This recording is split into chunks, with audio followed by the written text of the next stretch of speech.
A lot of artists are not getting properly compensated for their work. This goes back to the 90% business, 10% talent. I just feel that the industry is going back to direct to consumer, CDs, vinyls, physicals. They want to buy the physicals. They want the ownership of having the music in front of them. And I believe that that's what, you know, um, the music industry in its entirety is going to be staring back into. Exclusive interviews. Global voices. From being abandoned at 7 weeks old to homelessness in Atlanta to working with Rick Ross and building his own label. This is a real hip hop survival story. Today we got Dame Daniels on Worldwide Entertainment TV. Man, pleasure to be here, man. Okay, thanks for coming on. When people hear your story, abandoned, addiction, homelessness, they see survival. But what do you see when you look back at your journey? I see a real testimony. You know what I'm saying? I see somebody who, was just looking at, just looking for a way out. You know what I mean? Through his previous circumstances, meaning, I actually ended up growing up in California up until the age of 17. So the thing about it is that, like the old saying goes, I was a product of my environment. You get what I'm saying? So, with that being said, I was dealing with a lot of gangs. I was, it's a gang infested, gang environment. Drugs. A lot of a couple of my family members were addicts. I went to school with kids as young as 13, 14. You know what I'm saying? They're smoking. At the time it was speed. But before it went into meth, and it started to become a real issue where I come from in Monterey County. You know what I'm saying? I ended up going to Atlanta to get away from that. You know what I mean? I guess you could say to, just to get you know what I mean? Just to, start my life over. You know what I mean? I always tell people this all the time. My life really started when I got to Atlanta, Georgia. That's where I ended up learning the hustle and, learning the real life. I ended up having to get my first real job there, you know what I'm saying? Get my first car license. My son's from there, you know what I mean? So on and so forth. Just to describe what, my story, you know what I'm saying, is just a real testimony, man. Said King City had no resources, just survival. How did that hmm shape your hustle compared to artists from big cities?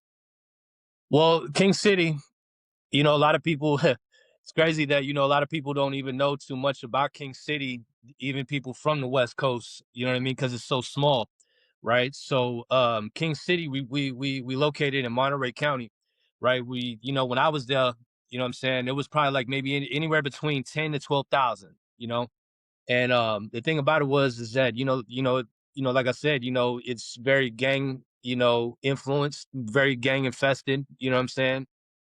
We don't really was dealing with Bloods and Crips. We was dealing with Hispanic gangs, the Norteños and the Sureños, you know what I mean? I happen to be, in the crossfire of both, in between all that, you know what I'm saying? And, the thing about me is that, when I got to Atlanta, I only knew one person, you know what I mean? And at that time, I was just, man, I'm gonna give this music a shot. I'm gonna see what I can do with it, so on and so forth. And I actually knew somebody from Oklahoma, because Oklahoma and California have some really big ties, and I knew somebody from there. And the thing is that he ended up telling my partner in Atlanta, who goes by the name of Hustler's Greed, and man, he just ended up throwing me a song, and we did it the old school way. You know what I mean? He put it on a CD, sent it to me via mail.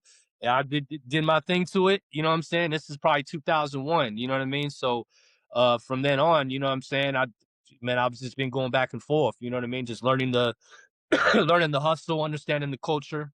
You know what I mean? Because prior to me coming to Atlanta, I really never left California. You know what I'm saying? I really never went to LA until I got to my 30s.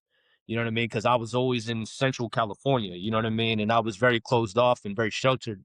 You know what I mean? Because of the upbringing that I had. You know what I'm saying? So Atlanta changed everything for you. What was the biggest culture shock stepping into that scene? Ooh, wow, the opportunity. You know what I mean? The reason I say that is because at the time, um, I wasn't even old enough to perform. You know what I mean? So, I kind of had to make use of my time. So what I do is that me and my partners, we would actually get like a gang of CDs, like put together like mixtapes, I guess you can say, right? So we would hit the block hand to hand, direct to consumer, like people are doing nowadays, right? So we've been doing that. You know what I'm saying? Me personally, what we used to do was we used to stand in front of P. Diddy's restaurant, which was called Justin's. It was off of Peachtree in Atlanta. And we used to give it to anybody who was just willing to listen. You know what I'm saying? We was like, yo, check us out, check this out. You know what I'm saying? My name Dang Dad. This is around the time Jeezy was coming out.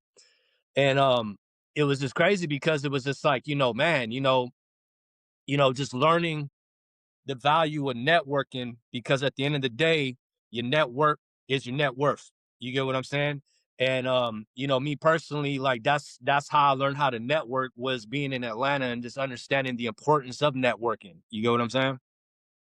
So that was like one of the biggest things, you know what I'm saying, is learning the hustle, you know, the independent grind, I guess you can say, the out the trunk, you know. Yeah, I seen you also said the music game is like the dope game. Explain that mindset. Man, it's like this. All right, the music game, to me, to be honest, you got the executives, you know what I mean? They the hefes, you know what I mean? They the ones who, calling the shots, I guess you can say. They're the El Chapos, I guess you could call it, Yeah, And then you yeah. got the artists, and the producers, you know what I mean? We're the ones who whip up the dope. You know what I mean? And this is just a crazy theory that I always had. And we the ones who whip up the dope, right? The consumers are the ones who are, the customers or the fiends. You know what I mean? The ones who man, I can't wait for that next project to drop. I can't wait for that next tape that Dame got or Richie Evans got, or you know what I'm saying, or whoever, PAT the Dawn, one of my artists, and Lil Rod Red, I can't wait for that, but but yeah, like I was saying, that's some of the things that, I look at, I kind of look at it as, what I'm saying, is, it's no different than the dope game, you know what I'm saying? Because I've always been told that by some of the homies, you know what I'm saying? Even a couple DJs back in the day from Atlanta, you know what I'm saying, used to tell me that. So you went from chasing music to sleeping in your car and fighting addiction. What was your lowest moment like? The lowest moment was, and I actually always said, I had talked about this before, you know what I mean? I had a real bad addiction because like I said, there was a meth. I want to say it, an epidemic. I don't want to say I do, but I don't. You know what I mean? Yeah, yeah. But it is a lot of history, with meth and meth labs and drugs and stuff like that. Where I come from in California, like I always tell people, I ended up coming to Atlanta with the drug addiction. You know what I mean? Because I started doing drugs when I was about 13. You know what I mean? I was doing I started doing meth, you know what I mean? Experimenting, I guess you can say. At the time I was also hustling, you know what I mean? So, I was also getting high off my own supply, I guess you can say, like the old saying goes. Basically what happened is that when I got to Atlanta in my teens, I wasn't even 18 yet, you know what I mean? It was just, man, I was just addicted, you know what I'm saying? I was just like, man, I couldn't, because it went from meth to Zans, and then the way I was doing it, you know what I mean. I wanted a instant high. I guess you can say I used to snort it. And the thing was, is that when I started doing that, I just knew, oh my God, like what am I doing? You know what I'm saying? And then it was just a point in time where I was just doing it so much that music was not a factor, was not really doing anything for me. You know what I'm saying? And it was just like, man, what I felt like at the time I was wasting my time, but I really wasn't. You know what I'm saying? I just had to really trust the process, at that time.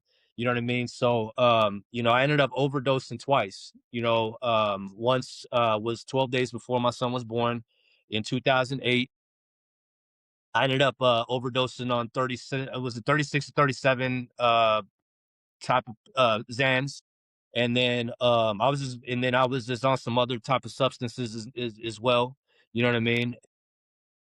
It was just all bad. You know what I'm saying? They had to lock me up, take a mental evaluation on my mind state. You know what I'm saying?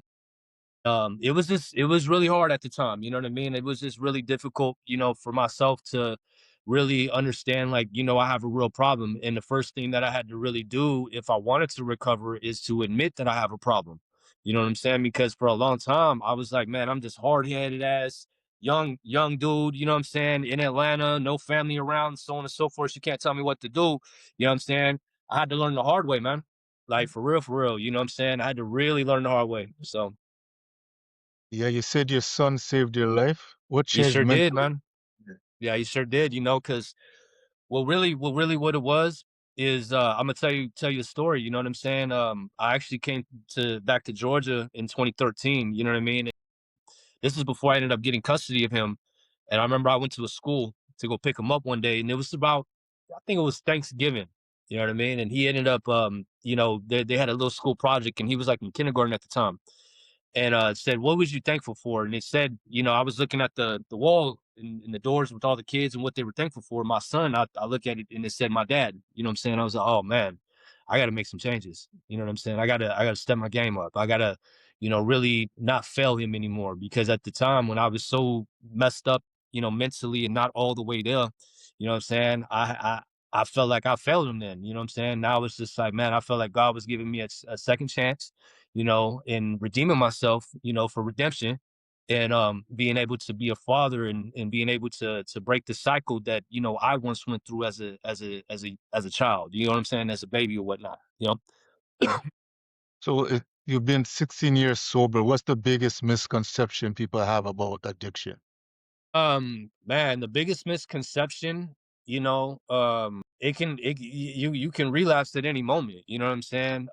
It's not like, you sober, and you're gonna remain sober, because I've known people that been sober and, you know what I mean, completely relapse, and they're just completely down the dark path now. You know what I'm saying? But the misconception that people do get is, you know what I mean, this is, people don't understand addiction. You know what I mean? They don't understand that it doesn't come with an on and off switch. You know what I mean? It is a disease. You know what I mean? My father, my birth father, he ended up passing away from drug addiction about 2 months after. Yeah, about around the same time that I put out my video, "Mob in the Trap." He ended up overdosing, and he ended up passing away about going on 2 years now. You know what I'm saying? I ended up naming my project after him prior to this all happening. You know what I mean? I knew he was addicted. I knew, because, I didn't really meet my family, you know what I'm saying, until 2017. You know what I'm saying? So I really started understanding, hey, I'm not alone in this. You know what I'm saying? I'm not the only one that deals with addiction. You know what I'm saying? Not only that, my father deals with it, or he's fighting these demons that he has, you know what I'm saying, at the time. But just just all in a nutshell, you know what I'm saying? I just feel like, that's just how I feel about the misconceptions. So That's where telling the story might help someone watching, you know? absolutely. And it's crazy. I always have a lot of people telling me, well, few people have already came to me, man, damn, I love the story content that you drop, and man, it grabs my attention, because you got a lot of stories to tell, and we just want to hear more, man. You know what I'm saying? I just love what you're doing, you know what I'm saying? So I get a lot of respect for, just painting the pictures, and you know what I mean, being able to, let people know what I've been through, and give people a proper testimony of my life. No, you also give a lot of industry game and explain your independent grind. You once said Man, 10% music, 90% business. What's something absolutely. artists still don't understand in 2026? Well, a lot of artists, they really don't understand it, because, it's like I deal with, my artists, for example, like I'm gonna give a great example. I have an artist that just came home from doing 13 years in prison, and his name is PAT the Don, and he's so big on the creativity. It's like, oh my God, like I love it. But I always tell him, I say, hey, you got your publishing. Let's start up. You know what I mean? You got an administrator. Like, okay, you got song trust. Okay, let's do that. You got a sound exchange. Okay, let's get that next. You know what I mean? What about your LLC, man? Let's go ahead and start you up a, you know what I mean, LLC, so you can go ahead and try to get some business credit to, open up some budgets for yourself or whatnot as an independent artist. You know what I mean? A lot of artists don't know that. You know what I'm saying? And like I always tell these artists, that I deal with, like as far as like under me, or just on some like collaborating, or just want a simple consultation. You know what I mean? I always tell them exactly what to expect. You know what I'm saying? Just like go over the basics with them, the publishing, because the publishing my honest opinion is like an artist 401k. It's their retirement, I guess you can say, in layman's. But yeah, I mean, it's just, if you understand the business and you understand how these A&Rs operate and you understand how they think and what they expect out of an artist, you know what I mean? Because a lot of these A&Rs can get the artist in the door in these buildings. You know what I mean? They can get the check cut. You know what I mean? Yeah, It's just now it's just like, okay, does the average independent artist understand that? A lot of them don't. You know what I'm saying? It really blows my mind how a lot yeah. of these artists don't have publishing. I'm like, wow, like you guys are missing so much money. You know what I'm saying? And now, not only that, you know what I mean? They have a couple years to claim they unclaimed royalties, or else that's that. You're gonna lose. You know what I mean? So You've worked with major names but stayed independent. What made you not sign early? I just wanted to build the reputation first. You know what I'm Yeah. saying? I just really wanted to really understand what I'm doing. You know what I'm saying? Proper planning, execution. You know what I mean? That's really what I'm big on. I originally started out my career with Diz Entertainment with Mac Dre's company. We ended up doing some work with Gold Toes and Diz Latin at the time. When I came in, Turner was actually getting signed to Taylor Gang. You know what I'm saying? So we was under like a management type of situation with Gold Toes. So it was kind of like, he really didn't, and he knows it too. You know what I mean? He didn't know what to do with me. You know what I'm saying? I kind of was like, on the up and up, and was like, yo, you guys is paying all this attention to Burner. You know what I'm saying? Where do I fall into this? You know what I'm saying? But I ended up doing some amazing collaborations. Spice One, Lucky Luciano. I did stuff with 40 that hasn't that has that is unheard. I done stuff with Burner. I done stuff with Jay Diggs. You know what I'm saying? And the list goes on. But the way that I did it is that I just really wanted to make sure that I solidified my name in the underground circuit before I ever take it to the next level. With dealing with the Evans administration, with the Maybachs and you know what I'm saying, the Black Soprano families, and so on and so forth. You know what I mean? I happen to, accomplish a lot, being an independent artist. You know what I'm saying? I think one of the biggest things that I've accomplished was a couple things. I've actually, millions of streams. As you can see, plaques and blacks on my walls, you get what I'm saying? And then not only that, you know what I'm saying, I've had the opportunity to get some amazing opportunities for like placements and stuff like that. My most recent before prior to me working with Richie was actually with San Quinn. So I actually got on one of San Quinn and C-Dub. It's called The Mob Hour Continues. And I ended up getting on that. So that was a pretty well, pretty proud moment of mine because I grew up on San Quinn. You know what I mean? So So there's a big debate right now. People saying hip hop is struggling on the charts. Do you think hip hop is actually down or is the industry just different now? I think the industry is evolving and a lot of people just are not really um keeping up, I guess you can say. You know what I mean? Because I think, because you got to really think about it. The industry is going back to direct to consumer. You know what I mean? You seeing people dropping vinyls, you seeing people doing the CDs, you seeing people dropping merch. I mean, this is my personal merch as well. You know what I'm saying? Yeah. But the thing about it is that, I feel like, streaming kind of did mess up a lot for a lot of artists. You know what I'm saying? Because, a lot of artists are not getting properly compensated for their work. You know what I'm saying? And the thing is that, this goes back to the 90% business, 10% talent. You know what I'm saying? They don't also they don't always have their business in order all the time. You get what I'm saying? So the thing about it is now, I just feel that the industry is going back to direct to consumer. You know what I'm saying? CDs, vinyls, physicals. You know what I mean? They want to buy the physicals. They want the ownership of having the music in front of them. You know what I mean? And I believe that that's what you know the music industry in its entirety is going to be staring back into. You know. So do you think the internet has helped or hurt in terms of things being algorithm first instead of the street level that you just spoke about? Well, it can be a curse and a blessing. You know what I'm saying? Because the reason I say that is that you have some real fans that really want to get access to the music. You know what I mean? But they can't. They might not have the means to produce $40, $50 for a vinyl, or You know what I mean? So they don't have the money for the merch, so they want to support some kind of way. You know what I'm saying? And the thing is that what I believe is a lot of the clout chasing, you know what I mean? The buffoonery that happens, you know what I mean? As far as like people just doing wild stuff, you know, Antics. they tagging it wrong, they putting other people's names that have nothing to do with their videos, you know what I mean? Just so they can get the likes and the views for monetization. You know what I'm saying?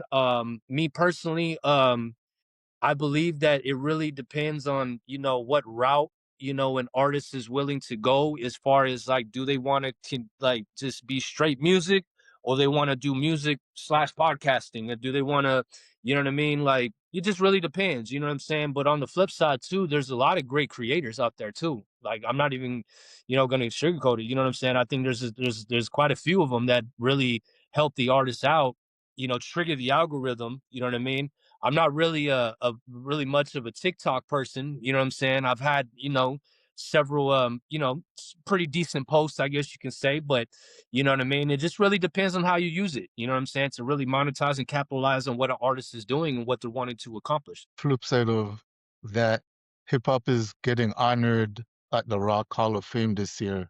Wu-Tang, Queen Latifah, MC Light.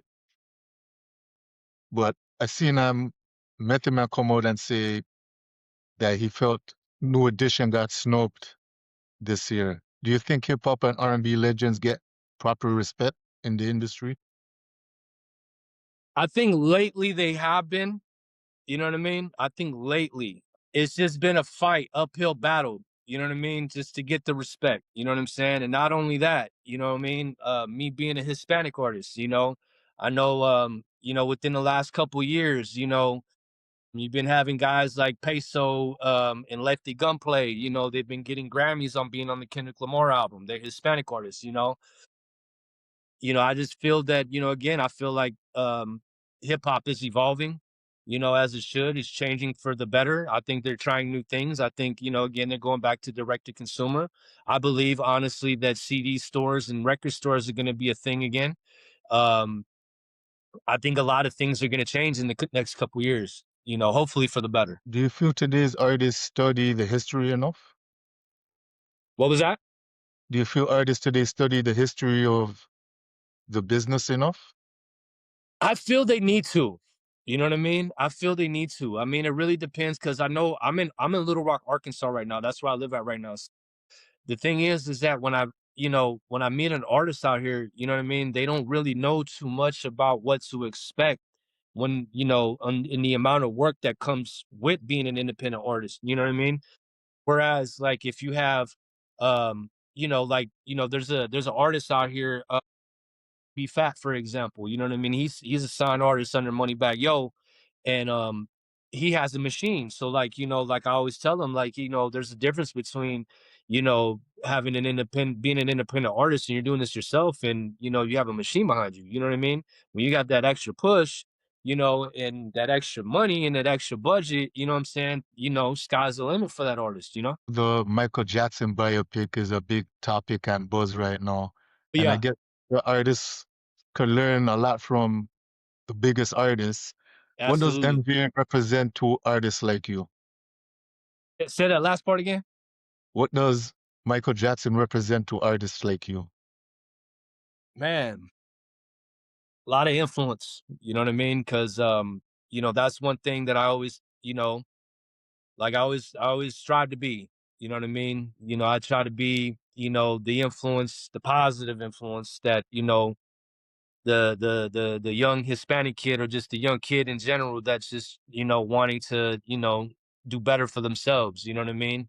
And that's where that's what I get out of, you know, when I was coming up listening to Michael Jackson, you know what I'm saying? And I'm really interested to watching that biopic too. That looks, because I seen the So previews like not too long ago. I know I just saw the new one they posted with when it's flashing back to when he's a That's kid. Yeah, I seen that too. Well, Yeah, yeah. It wasn't that his one look nephew pretty playing good. playing Michael, right? That's dope. Do you think today's artists can ever reach that level of global impact again? I think it's close. I think honestly, it's very close.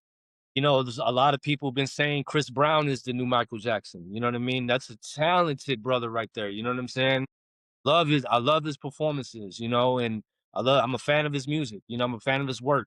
I think I just saw him and Usher doing a tour this year too. I heard that Yeah, they just announced it. Yeah, yeah, I'm really excited, man. Hopefully, because there'll be a couple shows here and there, that be coming to Little Rock. You know what I mean? I definitely want to catch one. You know what I mean? Hopefully they'll be Dallas just about 3 hours from here, so hopefully I'll be able to slide through. You know what I mean? Honestly, I think like there is it's close. It's close. Do I think the impact? I don't know. That's a good question. You know what I mean? That's a good question. I know Kendrick's been the last couple years he's been taking over. Drake, he's been making a solid impact. J. Cole, I don't want to say he's Michael Jackson level, but the thing is, I think Chris yeah, Brown is like the closest thing. I think Chris Brown's the closest. Although he doesn't like the comparison because he said that's like I heard, I heard, but yeah, a lot of people say yeah, he's like the new Michael for the right. new generation. You're working with you're working with Rick Ross and MMG. What should people expect next? Well, I'm actually working with Richie Evans. A Richie lot of Evans. people who what I'm saying, that are not aware who Richie Evans is. He's actually the former artist to the game from Black Wall Street, right? Yeah, This I've interviewed him a few times actually. Yeah, yeah, okay, yeah, yeah, that's my guy. You know what I'm saying? So nah, Yeah, he's the one and who I met actually brought school me then. to the situation. So I have what is called, just to clarify, I have what is called a joint venture. You know what I mean? So I'm actually a part of the Evans administration and slash Maybach Music. So we're in partnership with Maybach Music. So I have worked with MMG for the last couple years. I've been working closely with Richie as far as working on his Highly Favorite 2 project. I am featured on a remix that he's getting ready to put out, called What's Happening. He has the original with Be Legit, and it's produced by DJ Daryl. Shout out DJ Daryl, Be Legit. The remix is actually featuring La Russell, myself, Big Doobie, I think Brags, Still Dre, and then a few others. You know what I mean? I don't want to mix anybody's name up, but that's supposed to be coming out. I want to say within the next few weeks. Uh, man, I have a couple records that we're actually working on. We have a group project that we're gonna get ready to put out. That's gonna be with it's going to be under the Evans administration and Maybach Music. So it's kind of like a compilation group album that we're finishing up. So that's going to be like the first release that I'm going to be a part of, outside of the Highly Favorite 2 project that I'm featured on. So like my first official release is going to be the group project. I can't tell you. I'm not going to say who's all on it, but I will say one person who's actually produced on it, and that's actually Drummer Boy. So we ended up working with Drummer Boy. That has been a bucket list for at least 20 years for me.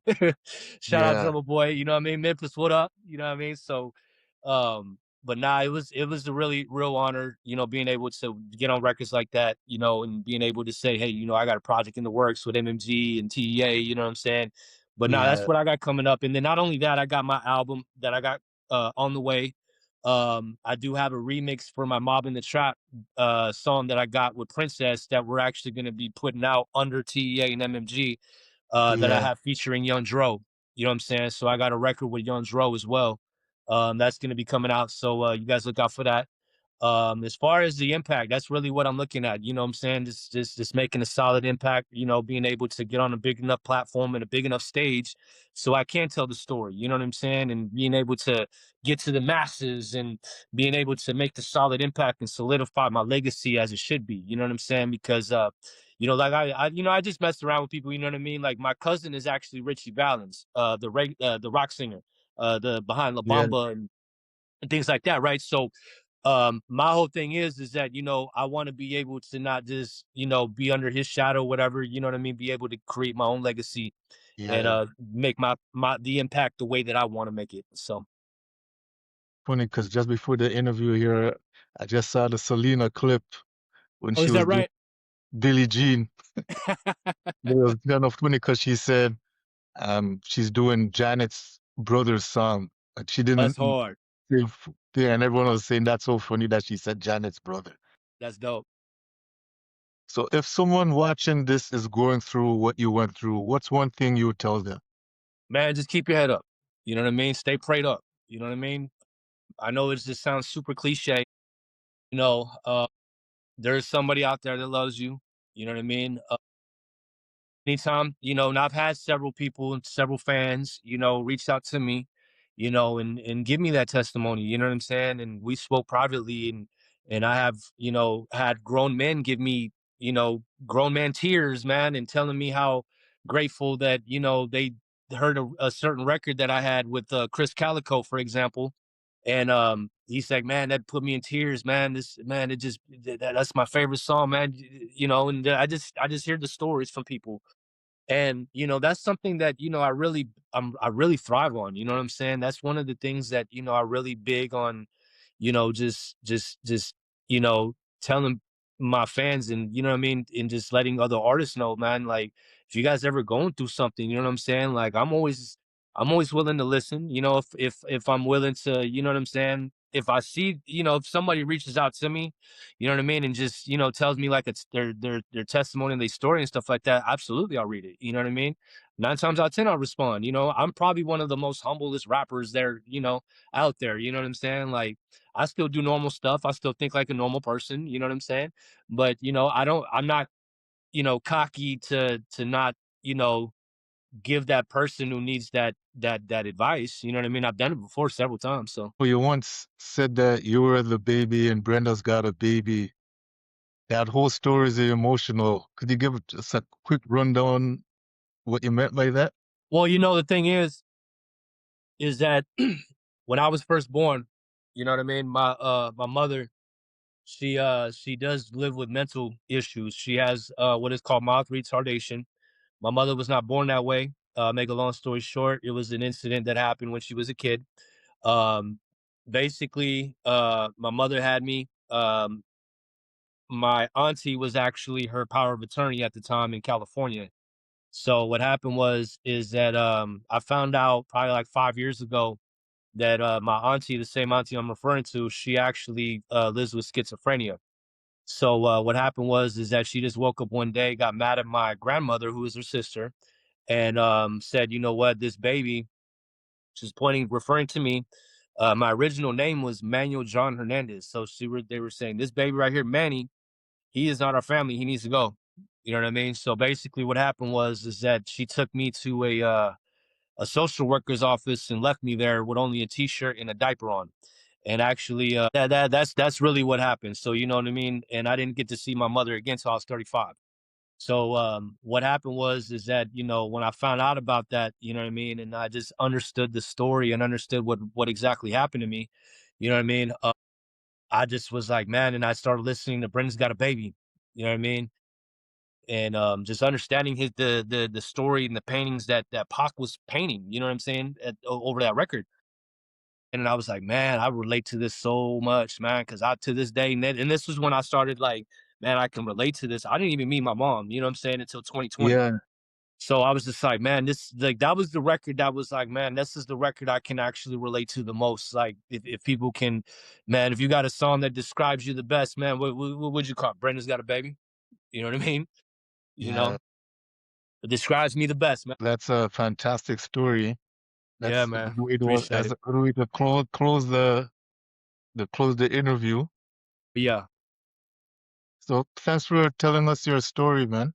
Hey, no doubt. That's what I'm here for. You know what I mean? To be able to inspire, uplift, you know what I mean? And just keep people motivated, man, because that's what I'm about. You know what I mean? And that's why, guys like Richie and Ross, deal with guys like me, you know what I mean? Because I want to be able to, you know, bring that motivation to the table. You know what I mean? So where could people find you and your music? Man, they can, just look me up, Dame_Daniels. You know what I mean? You guys can, even Google me, man. Just put Dame Daniels. Everything's gonna pop up. You know what I'm saying? I'm mostly Instagram, Dame_Daniels, Facebook, Dame Daniels. And yeah, you can reach out to me. You know what I mean? Say what's up. What's happening? Thanks for watching Worldwide Entertainment TV. Don't forget to subscribe and watch more videos right here.